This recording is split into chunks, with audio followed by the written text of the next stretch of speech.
5 milliards de francs pour une dette de coopérative est un montant colossal. Cela a des conséquences sur la situation économique une fois cette dette est impayée. Parce que cette dette-ci, elle est impayée, elle joue immédiatement sur l'augmentation de la masse monétaire. Quand une dette est impayée, c'est une masse monétaire qui augmente alors qu'il n'y a pas de contrepartie de valeur réelle qui est créée au niveau de l'économie réelle. Donc, le produit de biens et services ou bien une valeur ajoutée dans l'économie. Et cela a des effets néfastes parce que ça a des effets inflationnistes. Ça alimente l'inflation. Dans les rapports de la Banque centrale, on a pu constater même que parmi les causes de l'inflation actuelle, il y a l'augmentation excessive de la masse monétaire. Et là où le bas blesse, c'est que cet argent, l'argent du contribuable, ce sont des fonds publics. C'est l'argent du contribuable qui devrait financer, par exemple, la construction des infrastructures pour soutenir la production, surtout en milieu rural. Soit ce sont des subventions ou bien des crédits, mais tout sera quand c'est de l'argent du contribuable, c'est déjà une perte. Et pourquoi il sera difficile à ces coopératives de rembourser cet argent?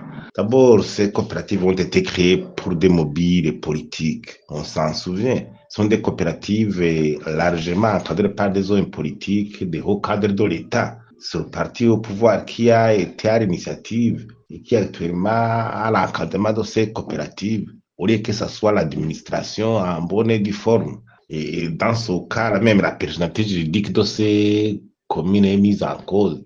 Elle est presque inexistante. Il n'y a pas de gestion professionnelle des coopératives. La tenue de comptabilité, de la gestion financière professionnelle pour enregistrer des profits, pour savoir comment différencier le profit, les dettes, le remboursement des dettes, les charges à couvrir. Aussi, ces crédits qui ont été accordés, des fois, ils ne sont pas accordés de façon professionnelle parce que ils ne tiennent pas compte de la rentabilité de l'activité financée. Ce qui est varié subjectif, ou plutôt des considérations politiques. Normalement, le remboursement surgit quand on prévoit une conséquence fâcheuse si on ne rembourse pas la dette, une dette contractée. Mais actuellement, comme ce sont des coopératives créées avec des mobiles politiques, il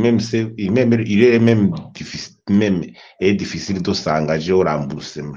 Maintes fois, il y a même, on a résumé des détournements qui sont devenus monnaie courante dans ces coopératives et dans l'impunité totale.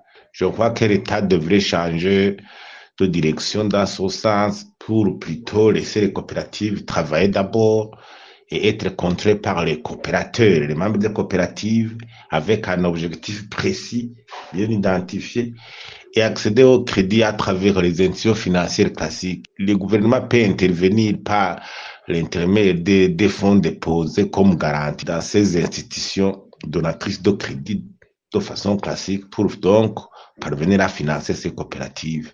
Et les coopératives devaient avoir des associations qui devaient avoir une personnalité juridique connue pour qu'elles soient responsables de leurs actes une fois et ne parviennent pas à rembourser les crédits contractés. Sinon, ça causera toujours un tort à l'économie, surtout au budget national.